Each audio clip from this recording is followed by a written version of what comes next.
We begin our slow westward approach toward one of the most recognized silhouettes on Earth, the colossal figure standing sentinel in New York Harbor. She is known simply as Liberty, a beacon of hope, an icon of welcoming light, and the physical embodiment of an ideal. Yet, for all her fame and visibility, she holds secrets that are rarely discussed, details that are often overlooked, and chambers that have been sealed by history. Imagine her standing against the vast, shifting backdrop of the ocean and the ever-present skyline.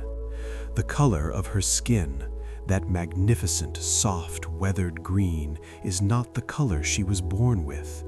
It is the patina of a century and a half of exposure to the sea air, a skin of copper sulfate that speaks to endurance, to change, and to the passage of profound time.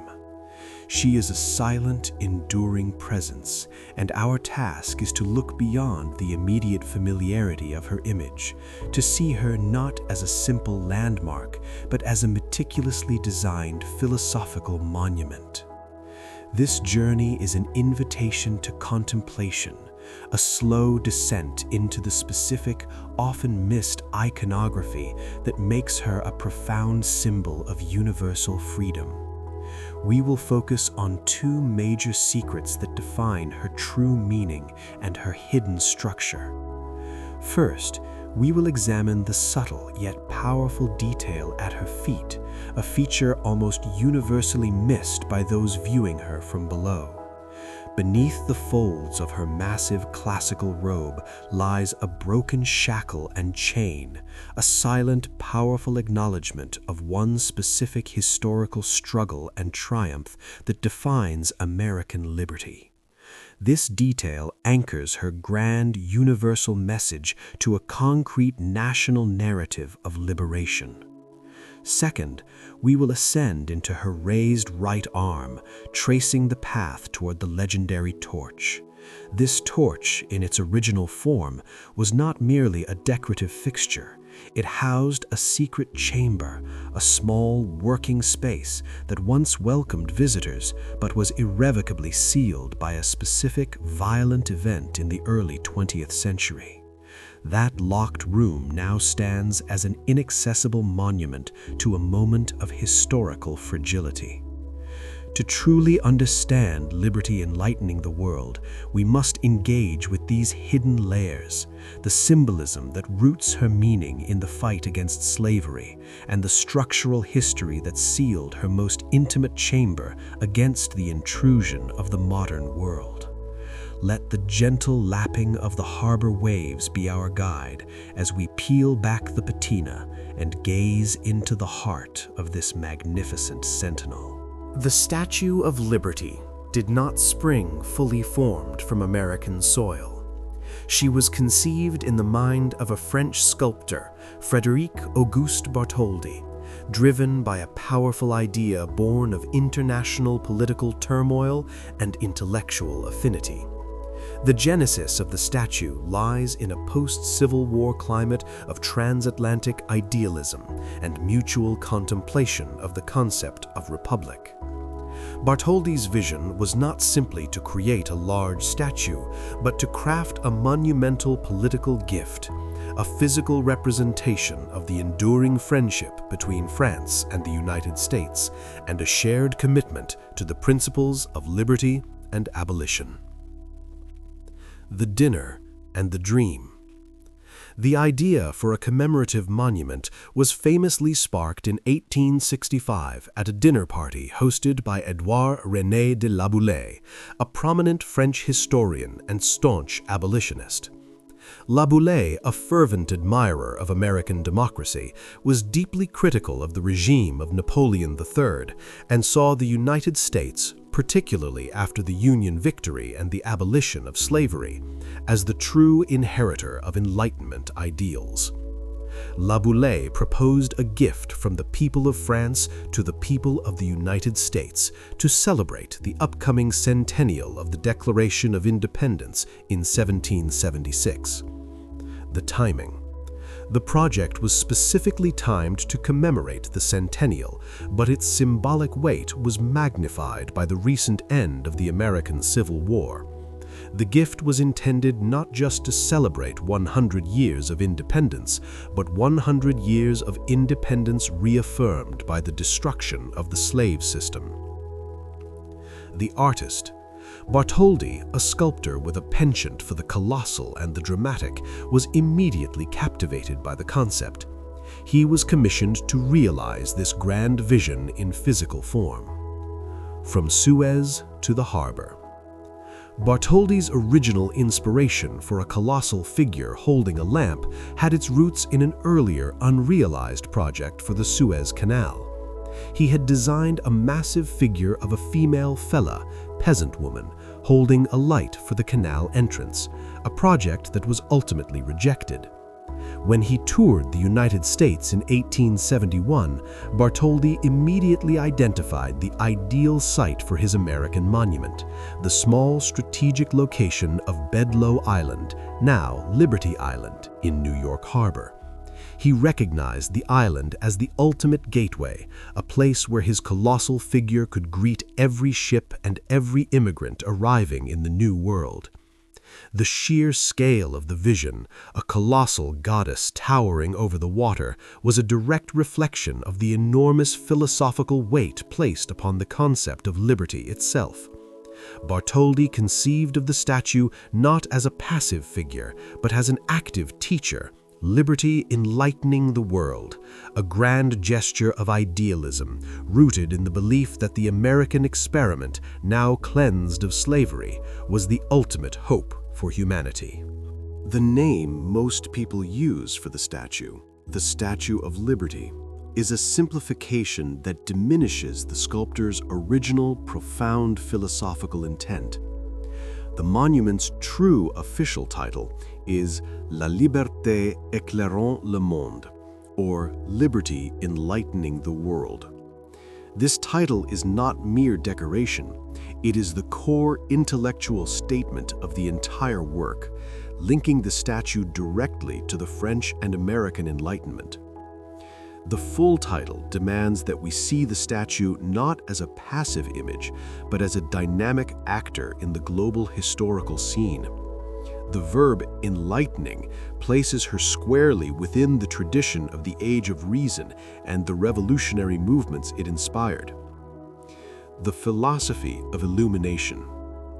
The concept of enlightening the world carries multiple layers of philosophical meaning. The Age of Reason, it directly references the Enlightenment movement of the 18th century, a period defined by the triumph of reason, knowledge, and scientific inquiry over superstition and tyranny. The light of the torch is the light of knowledge and intellect. Political illumination. The light symbolizes the enduring principles enshrined in the Declaration of Independence and the French Declaration of the Rights of Man and of the Citizen. These documents provided the intellectual blueprint for modern republican governance, contrasting the bright, rational light of self-governance against the darkness of monarchical oppression. The global mission.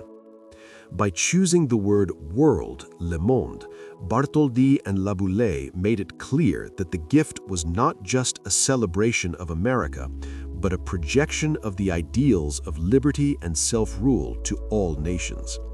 The statue's message was inherently universal, a promise that the American example could illuminate the path for others struggling under tyranny.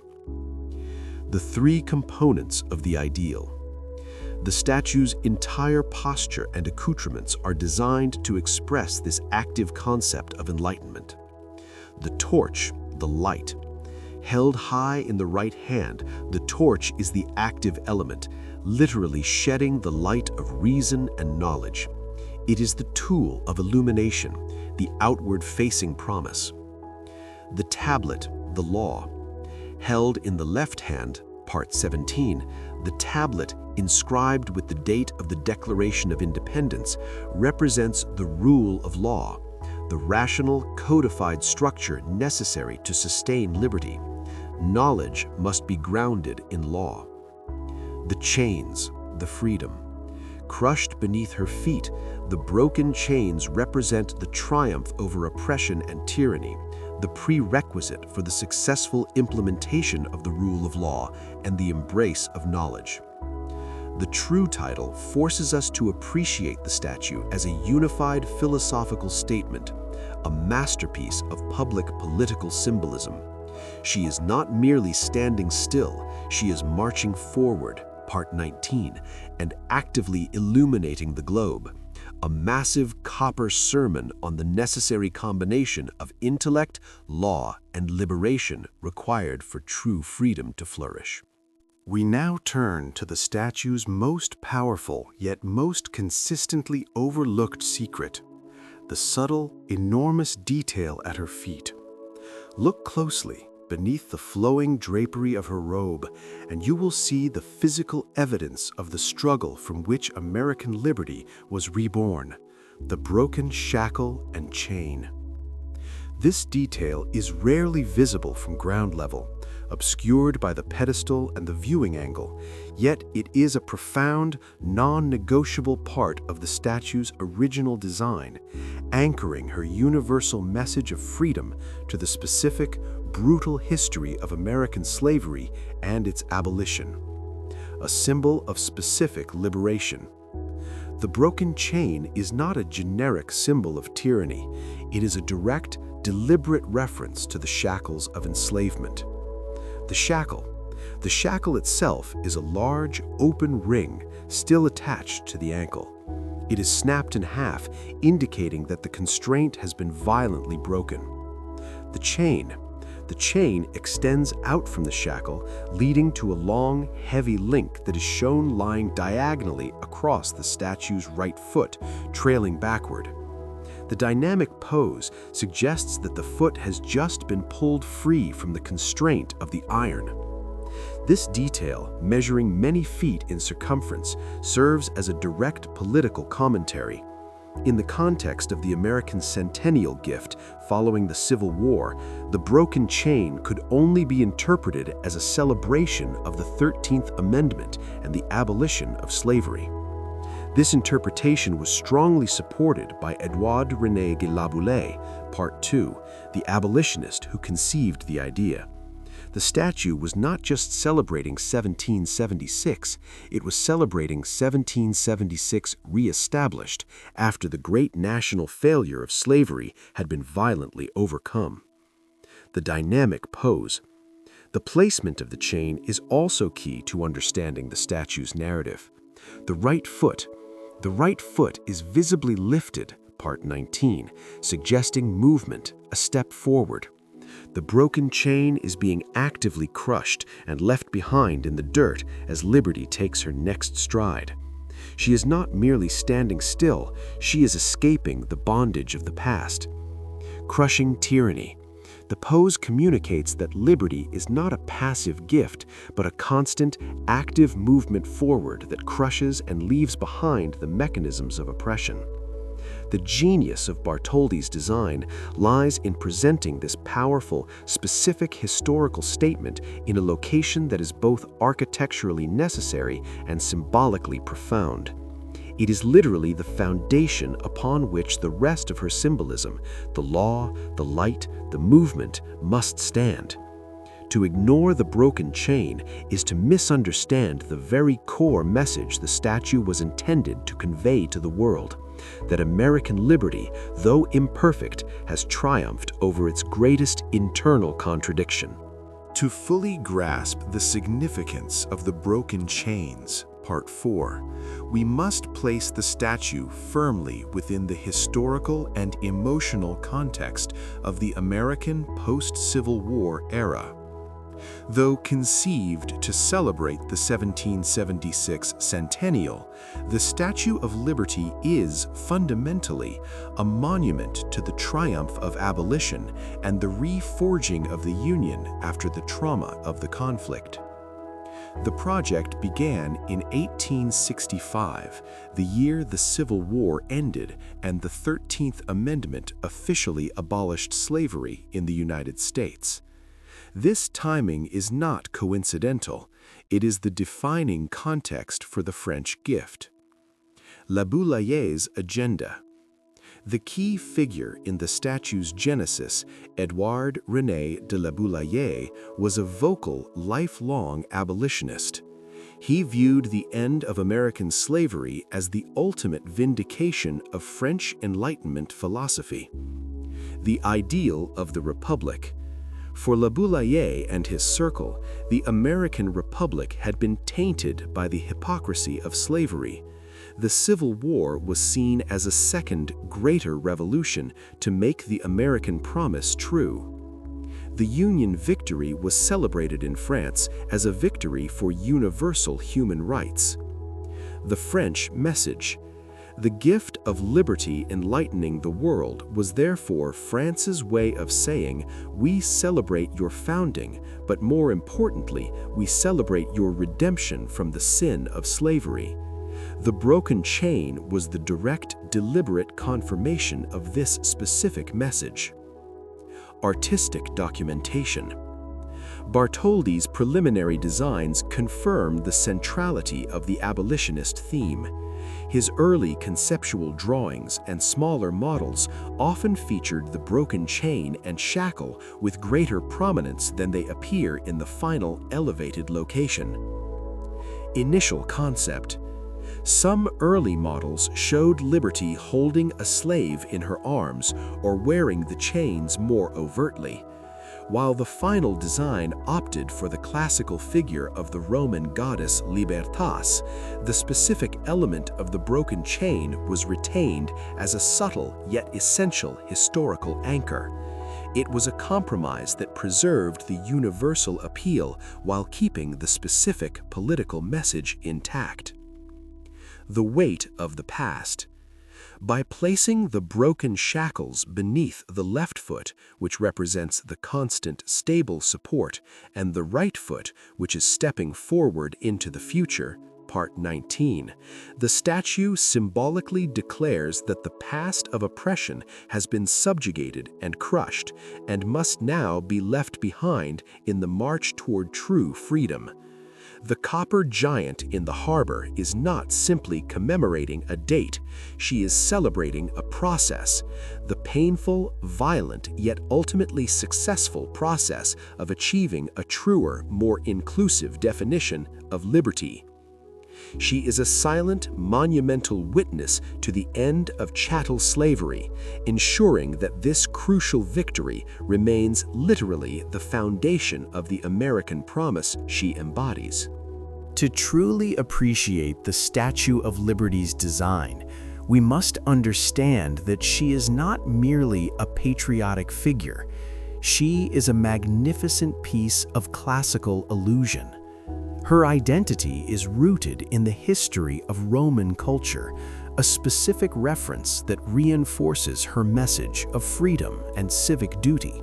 Her simple, powerful footwear, the Roman sandals.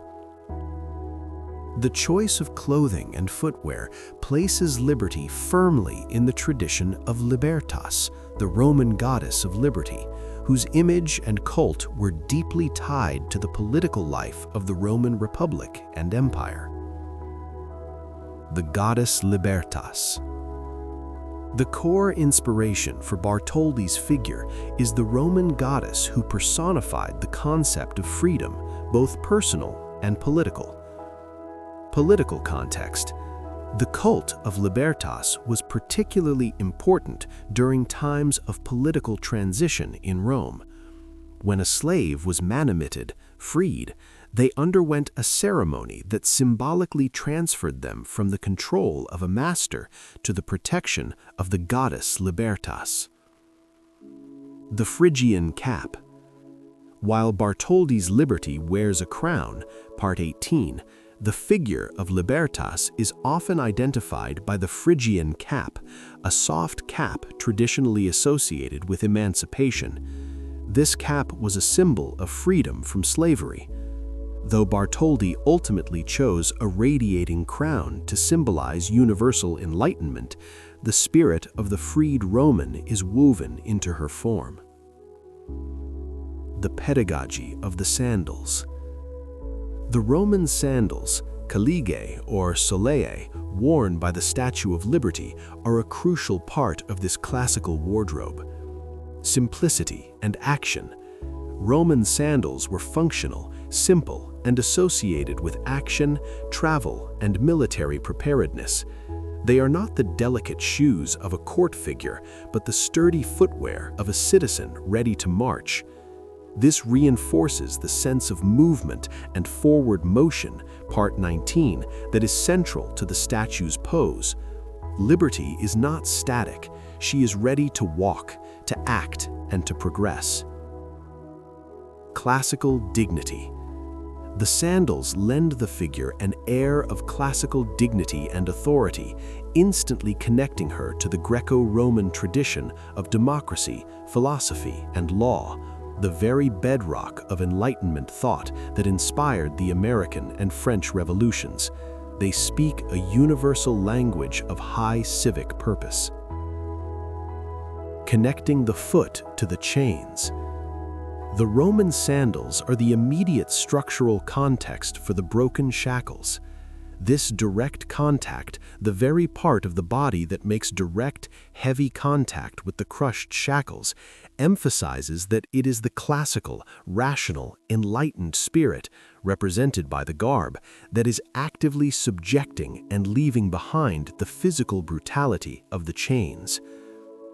Every detail of the statue's attire, from her flowing robe to her functional sandals, is a deliberate choice intended to elevate her from a mere monument to a profound philosophical statement. She is a modern representation of an ancient ideal, the perpetual, ongoing struggle to establish freedom under the rule of rational law. The Statue of Liberty is not a single solid casting. She is a delicate, intricate skin draped over a powerful iron skeleton. Her remarkable copper exterior is the product of an ancient artisanal technique known as repoussé, elevated to a monumental scale by Bartholdi and his team of metalworkers. The skin is the essential medium through which the statue expresses its message. The technique of repoussé refers to pushed up or pushed out. It is a method of metalworking where malleable metal is shaped by hammering on the reverse side, creating a low-relief sculpture on the front. The copper shell. Bartholdi's massive figure required thousands of individual copper sheets to form its skin. Thickness. The copper sheets are surprisingly thin, roughly the thickness of 2 US pennies placed together, approximately 2.4 millimeters, or 3/32 of an inch. This thinness was necessary to make the panels manageable for shaping, transporting, and eventual hoisting onto the internal frame. The shaping process. Workers meticulously hammered the copper sheets over massive, full-scale wooden molds and iron armatures, pressing the metal outward to capture the precise details of the statue's features, the folds of the robe, the subtle curves of the face, and the powerful musculature of the arm. The assembly. The finished panels were then assembled not by welding but by riveting them together. Over 300 separate copper panels were joined together using thousands of small copper rivets, much like the plating on a ship's hull. The seams were meticulously smoothed to make the joins invisible from a distance. The patina of time. The copper skin was originally a shiny reddish-brown color, the natural hue of the metal. Had the statue remained in this state, it would be a vibrant, dramatically different monument. Oxidation. However, once exposed to the humid, salty air of New York Harbor, the copper began to slowly oxidize. Over the course of the next 2 decades after its 1886 dedication, the copper gradually formed a stable, protective layer of copper carbonate, the unmistakable soft green-blue color known as patina. Protection. This patina is not decay. It is a natural protective shield. The layer is extremely durable and seals the underlying copper from further corrosion, ensuring the structural longevity of the skin. This natural process transformed the statue from a gleaming, raw construction into the timeless weathered icon we know today. The copper skin, shaped by the delicate repoussé technique, is a masterpiece of large-scale artistry. It is the flexible, enduring cloak of the philosophical ideal, an artisanal shell that stands in stark contrast to the massive industrial skeleton that supports it. This reliance on both meticulous handcraft and industrial engineering is the true structural genius of Bartholdi's magnificent creation. The colossal copper skin required an equally massive and resilient internal support system. The challenge was structural. How to hold up a 300-foot copper figure that needed to withstand massive Atlantic winds while allowing for the natural expansion and contraction of the metal due to temperature changes. The solution was provided by the brilliant French engineer Gustave Eiffel, the same genius who would later construct the Parisian tower bearing his name. Eiffel's contribution was a revolutionary, flexible internal framework, the statue's veritable spine, designed to move, breathe, and adapt to the elements without tearing the delicate copper shell. The iron pylon. Eiffel's design centered on a massive central iron pylon or tower that rose from the pedestal. The material, unlike the copper skin, the internal structure was originally made of puddled iron, similar to the material in the Eiffel Tower, as discussed in the previous story. A strong, durable, but flexible metal. Later restorations have replaced much of this with steel. 4 pillars.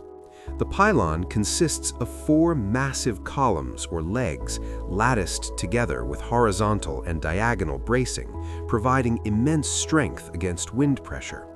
This pylon bears the entire weight of the statue. The secondary framework and flexibility. The true genius of Eiffel's design lay in the secondary framework that connected the main pylon to the copper skin. The armatures. A network of smaller, flexible iron or steel ribs, known as armatures, was attached to the main pylon. These armatures follow the exact contours of the copper skin. The saddles and clips.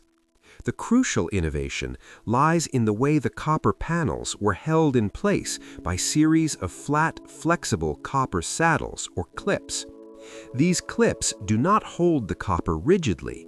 They allow the copper to move independently of the iron/steel structure as the sun heats them or the temperature drops. An envelope of movement. This system creates a structural masterpiece, a flexible envelope that anticipates the laws of physics. Wind resistance. The entire statue, particularly the arm and torch, can sway several inches in high winds without risking structural failure or cracking the copper. The flexibility absorbs the shock. Thermal tolerance. The copper skin expands and contracts significantly throughout the year, a total change in length of several inches. The saddles allow this movement to occur without shearing the rivet connections. Eiffel's internal design ensured that the massive statue was not a rigid monolith, but a dynamic, breathing structure, capable of withstanding the rigors of its exposed location for centuries. His iron spine is the unseen heart of the statue's longevity, a testament to the fact that true liberty requires not just grand ideals, but a resilient, adaptable structure. The most physically accessible secret of the Statue of Liberty is the now inaccessible chamber within her raised right arm and the original torch. Before the massive modern renovations of the 1980s, the torch was a completely different structure, a far more delicate and functional beacon than the symbolic gilded flame we see today. The original torch, designed by Bartholdi himself, was intended to be the statue's literal source of enlightenment. Part 3. The one part of the structure explicitly built to emit light. Bartholdi's original design. The first torch, completed in the 1870s, was a marvel of both artisanal craft and problematic engineering. Structure. The original flame was primarily made of a framework of iron and copper, clad in thin sheets of copper like the rest of the statue. Crucially, the flame itself was pierced with numerous small windows designed to let light shine out. Gilding. The interior of the torch flame was lined with gold leaf and reflective materials. The idea was to capture and amplify the light sources placed within the chamber. The intentional chamber. Unlike the rest of the statue's copper skin, which provides an insulating envelope over the internal framework, the torch section was explicitly designed to be a working chamber. Access. A narrow, winding iron staircase rose through the arm and ended inside the torch's chamber. Part 10. This chamber was a small cylindrical space located right where the flame begins, large enough for a few people and the necessary lighting equipment. Function. The chamber was intended to serve a dual purpose: maintenance. It provided access for electricians and keepers to maintain the lights, replace lamps, and clean the glass. Observation. It was also designed, at least initially, to give visitors a breathtaking, dizzying view directly from the flame, looking down upon the harbor. The original torch was therefore a functioning piece of architecture, complete with an accessible room at the very apex of the statue's reach. It was an active, open symbol, allowing humanity to stand within the very source of enlightenment.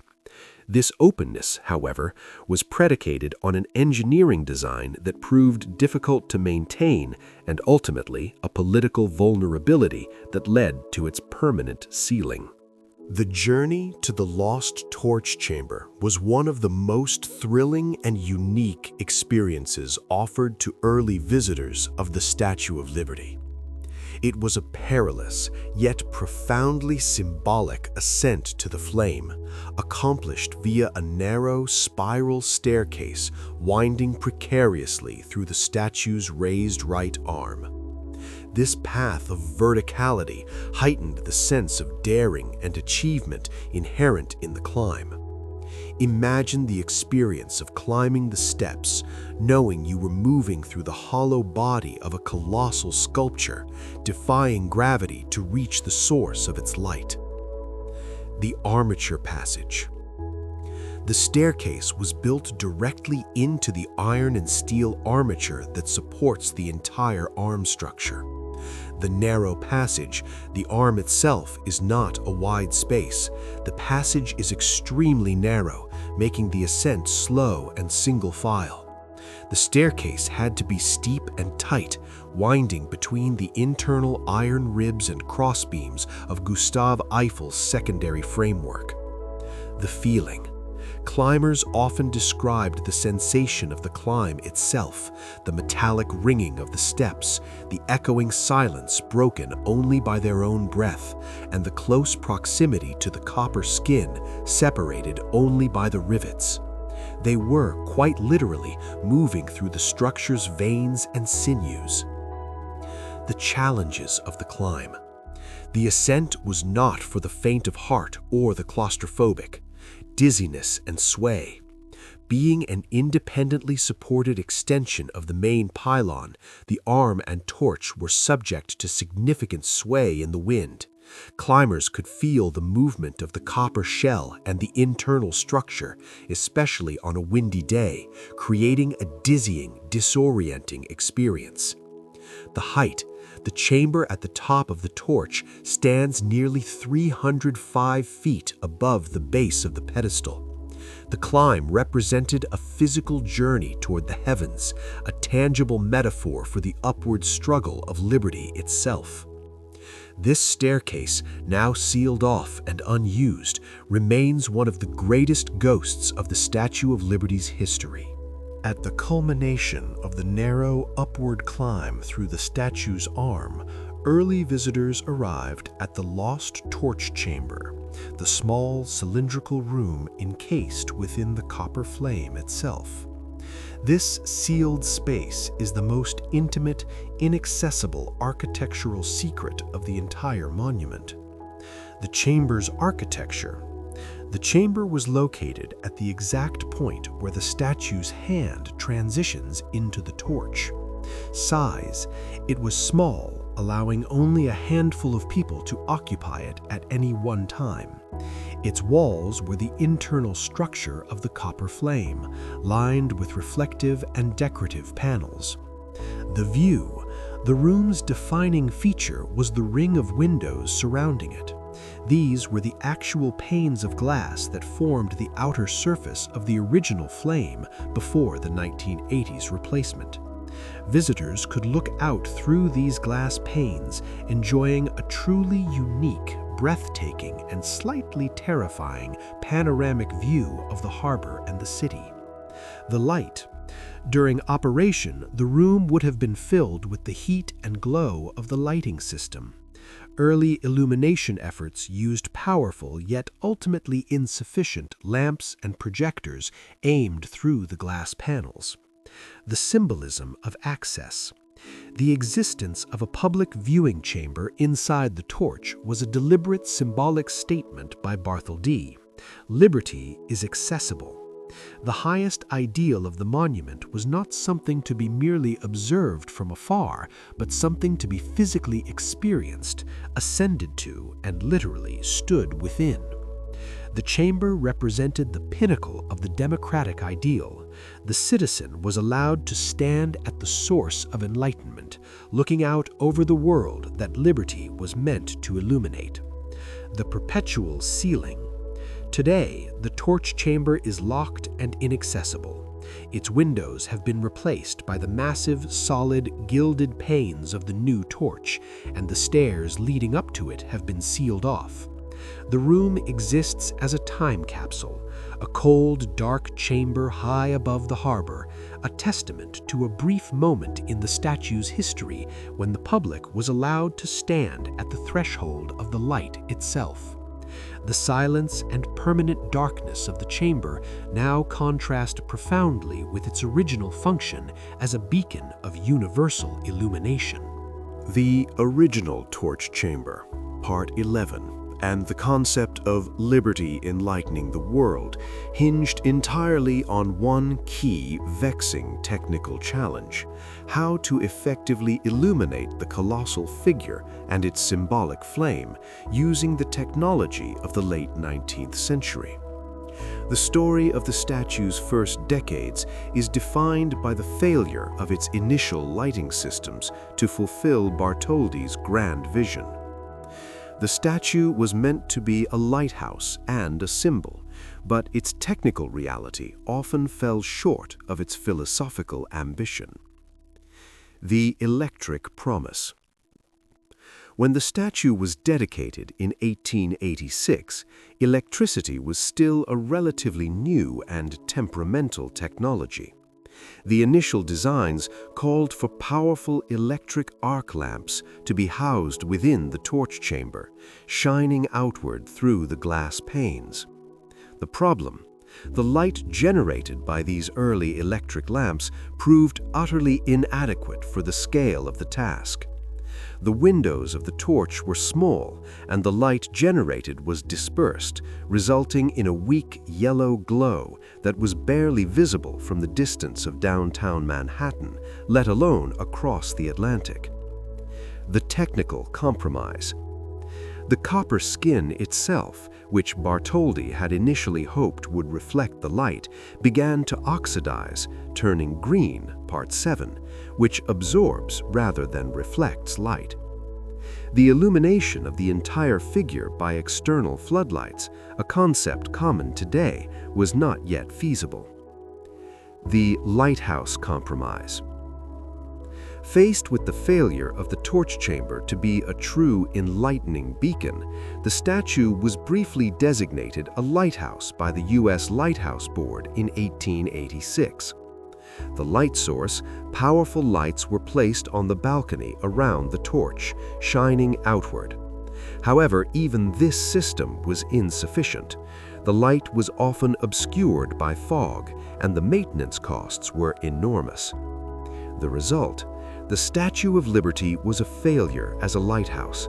She was officially decommissioned as a lighthouse in 1901 and passed to the U.S. War Department, highlighting the disconnect between the philosophical ideal of enlightening the world and the technical limitations of the era. The original torch chamber remains a physical testament to this early technical failure. It was designed to house a secret lamp, a powerful light source that failed to shine with the brilliance required by the name. This initial disappointment paved the way for the eventual structural replacement of the entire torch, driven by the desire to finally achieve the luminous promise of the statue's title. The final, decisive event that led to the permanent sealing of the statue's arm and the inaccessibility of the torch chamber was not a slow structural failure, but a swift, violent act of wartime sabotage, the Black Tom explosion of 1916. This single event irrevocably altered the security status of the statue and physically damaged the copper structure. The explosion occurred in the early morning hours of July 30th, 1916, during the height of World War I, although the United States had not yet formally entered the conflict. The target and the blast. Black Tom Island. The target was a massive munitions depot on Black Tom Island, located just off the coast of Jersey City, New Jersey, about a mile away from Liberty Island. The depot was storing tons of dynamite, TNT, and other explosives intended for the Allied war effort in Europe. The sabotage. The explosion was the result of a coordinated act of German agents seeking to disrupt the flow of American war material to France and Britain. It was the largest non-nuclear explosion on American soil in history. The force. The resulting blast was catastrophic. It registered on seismographs as far away as Philadelphia and caused an estimated $20 million in property damage, a massive sum for the era. The sheer concussive force of the explosion traveled across the narrow stretch of water to Liberty Island. The damage and the decision. The Statue of Liberty, despite being a mile away, suffered significant, measurable damage from the massive shockwave. Structural damage. Hundreds of the glass panes in the original torch were instantly shattered. More critically, the internal armature, the steel ribs supporting the copper skin within the right arm and shoulder, suffered structural damage and deformation from the blast. The arm, already the most structurally vulnerable part of the statue, was compromised. The immediate closure. Following the attack and recognizing the vulnerability of the statue, the authorities immediately closed the arm and the torch chamber to the public. It was deemed too dangerous to allow visitors to climb the narrow, winding staircase through a now compromised structure. The Black Tom explosion served as a brutal awakening to the fact that the Statue of Liberty was not merely a symbolic landmark, it was a physical structure vulnerable to wartime attack. The damage, though repairable, provided the official justification for an immediate and permanent security closure. The promise of free access to the flame, the very source of enlightenment, was permanently sacrificed to the brutal reality of global conflict. The Black Tom explosion in 1916 provided the catalyst, but the enduring sealing of the torch chamber was a deliberate, irreversible decision driven by both structural safety and security necessity. The act of sealing the arm created the permanent architectural secret we know today, a time capsule locked high above the harbor. Following the immediate closure, the statue underwent repairs, but the decision was made to never reopen the arm to the public. The physical barrier. The sealing process was a simple yet permanent architectural act designed to prevent any further public access or potential security breach. The barrier. At the base of the statue's arm, where the staircase begins its ascent from the shoulder level, a physical barrier was constructed. This was typically a locked door or a permanent metal grille, effectively closing off the narrow passage. The rationale. The structural damage from the explosion had underscored the inherent fragility of the arm. The long horizontal limb, only supported at one end, naturally swayed in the wind. Adding the weight of continuous public traffic was deemed an unnecessary safety risk. Furthermore, the event established the arm as a potential target for future sabotage, and closing it was the easiest method of defense. A structural ghost. The sealing created an interesting architectural paradox. The arm and the torch chamber still physically exist intact, high above the public space. They are a structural ghost within the monument. The silence. The torch chamber remains a small, silent room. The winding staircase within the arm remains empty. The space, once a site of dizzying ascent and public interaction, is now reserved for specialized, infrequent maintenance access by the National Park Service. The sealed door at the base of the arm is therefore a permanent historical boundary. It marks the precise moment in the statue's life when the idealism of Bartholdi's open, accessible monument met the harsh, practical realities of modern engineering and global warfare. The small, hidden room within the flame stands as a constant, inaccessible reminder of the cost of liberty and the necessity of its protection. For nearly a century, the original torch remained in place, patched and repaired after the Black Tom explosion. However, by the 1980s, the Statue of Liberty was approaching her centennial, and it became clear that the original torch structure was irreparably damaged and severely degraded. The extensive 1980s renovation project led to the dramatic and necessary replacement of the entire flame structure. This renovation was driven by both structural integrity and the ultimate desire to finally fulfill the promise of illumination that the original torch had failed to deliver. The structural degradation. Years of exposure, poor initial lighting design, and the traumatic shock of the 1916 explosion had taken their toll on the original torch. Water infiltration. The numerous small glass windows installed in the original flame were prone to leaking. Water would seep into the copper skin, causing corrosion of the iron armature supporting the structure within the arm. This continuous water damage was slowly eating away at Eiffel's vital support structure. Weight. The various lighting modifications over the decades had added significant non-original weight to the already vulnerable arm structure. The decision to replace. Faced with these challenges and in preparation for the 1986 centennial celebration, the decision was made to replace the entire torch and the section of the arm that supported it. Removal. The original torch, designed and built by Bartholdi's artisans, was carefully lowered in 1984. It now rests in the Statue of Liberty Museum on Liberty Island, a preserved artifact of the statue's early history. The new design.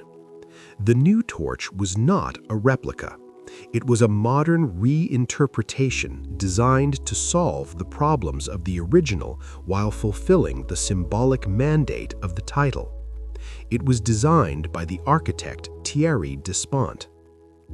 The new torch solved the water infiltration issue by eliminating the small glass panes that were prone to leakage. Instead, the focus shifted to creating a structure that would reflect light brilliantly and be completely watertight. The removal of the original torch also meant the removal of the original lost torch chamber, though the staircase leading to it from the arm remained sealed.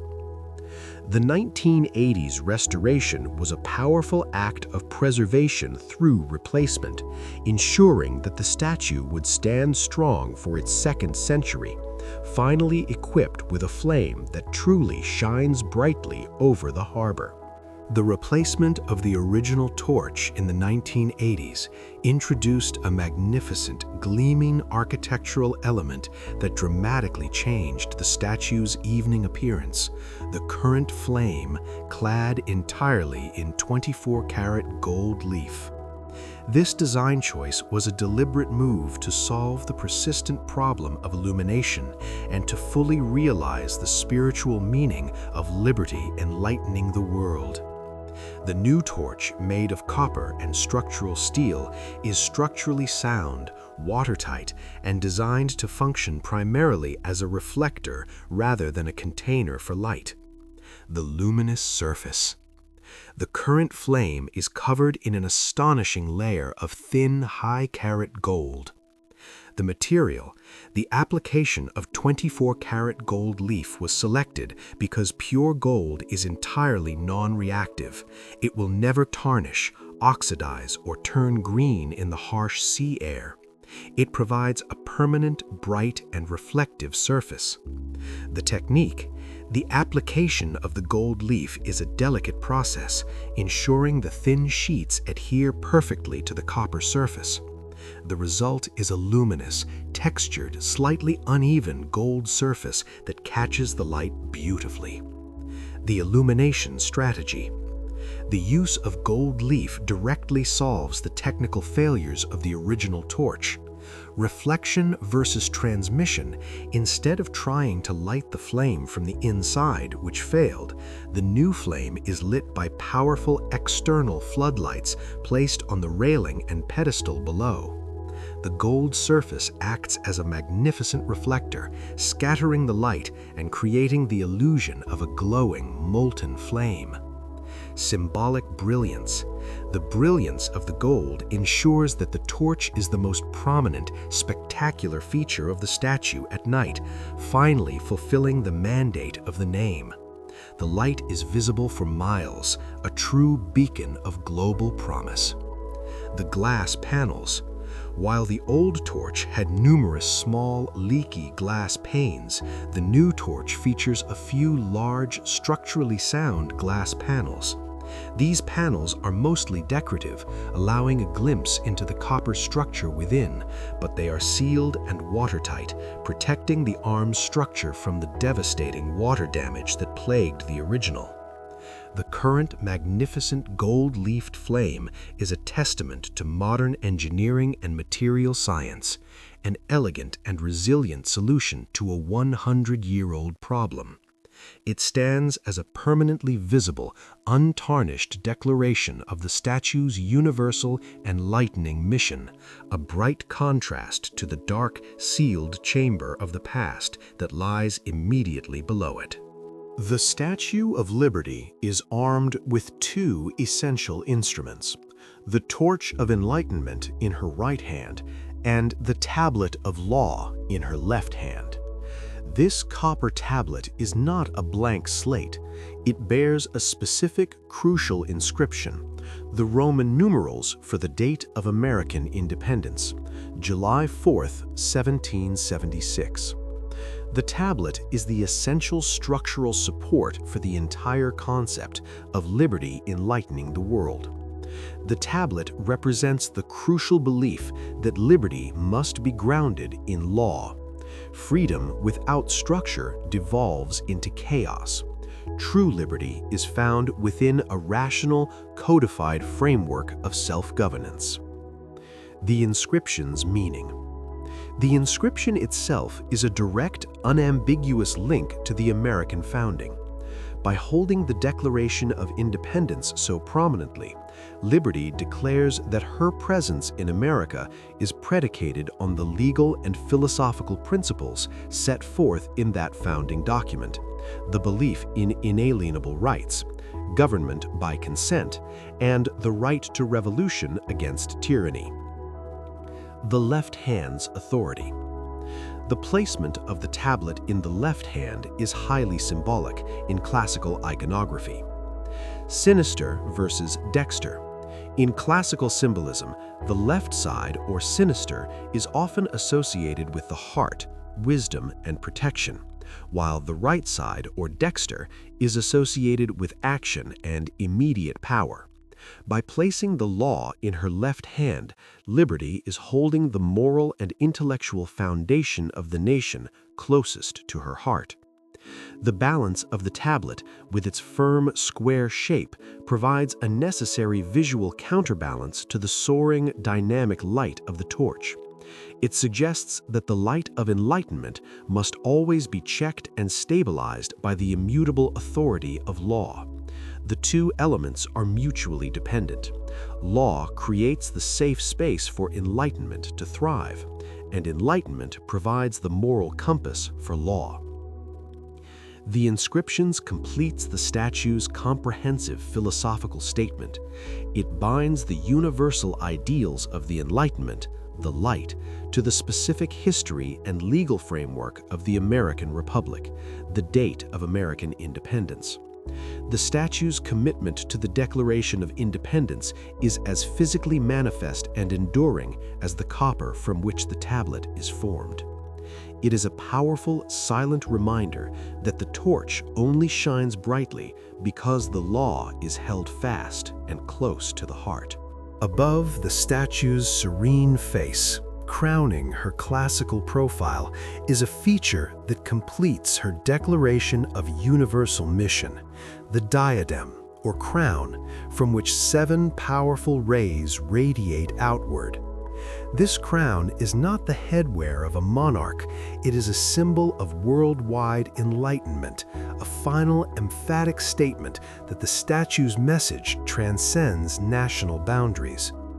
The crown is a masterpiece of Bartholdi's copper repoussé work, blending classical authority with specific global symbolism.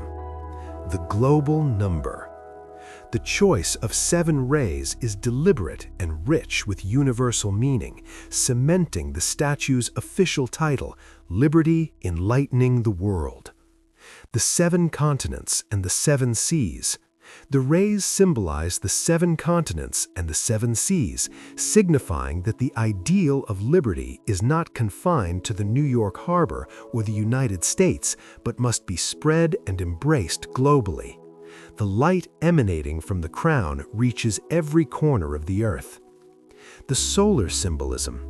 The 7 rays also evoke the image of a solar corona or a solar deity, linking liberty to the powerful, life-giving, and universal light of the sun, a natural symbol used across many ancient cultures to represent divine knowledge and authority.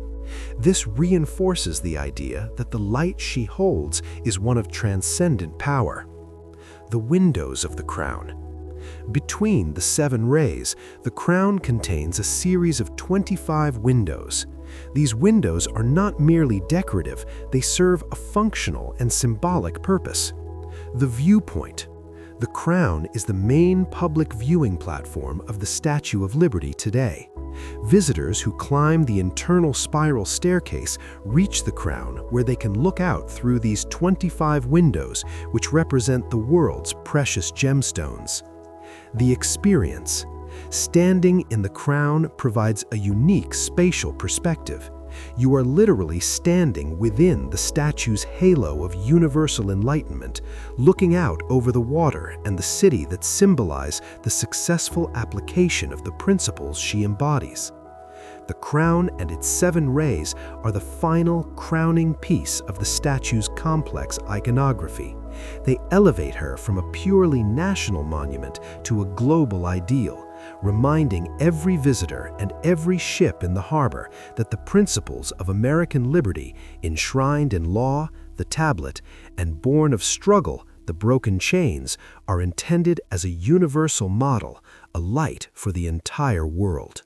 We have examined the fixed elements of the Statue of Liberty, the chains, the tablet, the crown, but to fully appreciate her philosophical weight, we must observe her subtle movement. The statue is not standing still. Her entire posture suggests she is actively in motion, taking a powerful stride into the future. This symbolism of the walk is the final dynamic layer of her meaning. The pose, captured in colossal copper, is an expression of progress, action, and forward-looking liberty. The dynamics of the feet. Observe the statue's lower body, particularly her feet and the robe that flows around them. The left foot, support.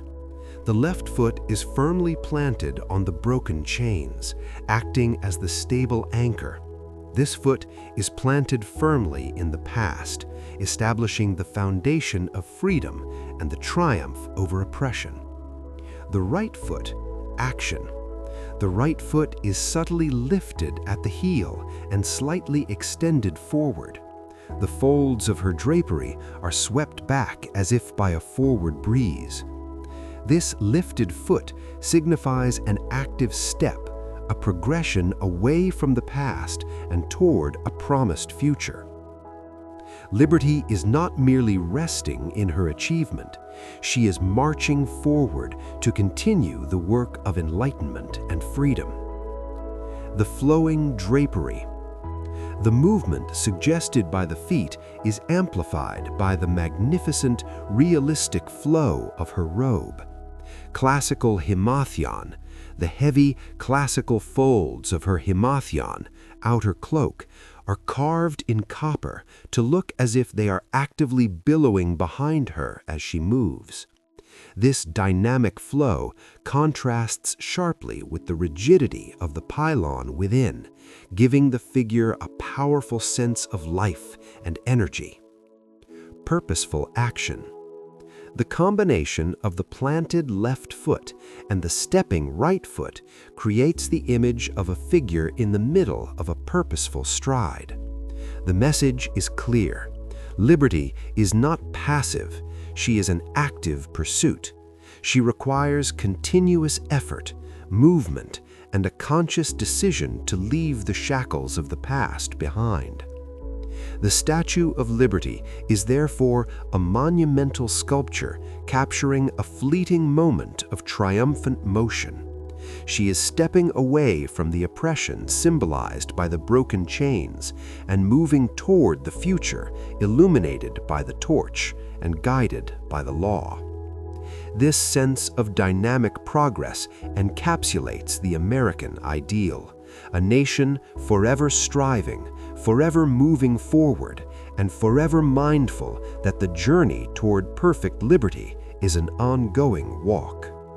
We conclude our contemplative journey with the full understanding of the secrets held by the Sentinel in New York Harbor. The Statue of Liberty, Liberty Enlightening the World, is a monument of profound complexity, its true meaning hidden in the subtle architecture of its body and the sealed chambers of its history. The secrets we have uncovered, the broken chains, the structural genius of Eiffel, and the ghost of the lost torch chamber are all integral to the complete, powerful narrative she tells. The foundation of struggle. The broken chains at her feet confirmed that she is a monument to a hard-won liberty, rooted specifically in the abolition of slavery and the triumph over oppression. Her foundation is not merely rock, but redemption. The sealed past. The inaccessible torch chamber, sealed after the 1916 Black Tom explosion, remains a powerful reminder of the vulnerability of liberty and the security sacrifices required to protect it. The closed door marks the point where idealism met wartime reality. The universal vision, the seven-rayed crown and the tablet of law anchor her movement, the stepping foot, and her light, the golden flame, to a universal, rational ideal that freedom must be secured by law and shared with the entire world. The bronze-green figure standing in the harbor is not just a greeting, she is a continuous, silent sermon on the nature of freedom. She is a powerful architectural achievement that has endured over a century because of the structural genius of Gustav Eiffel. But more profoundly, she has endured because her symbolism is layered, dynamic, and forever relevant. She is still marching forward, crushing the chains of the past beneath her classical Roman sandals, holding her golden light high above the city, a permanent, compelling, and beautifully weathered declaration of universal liberty.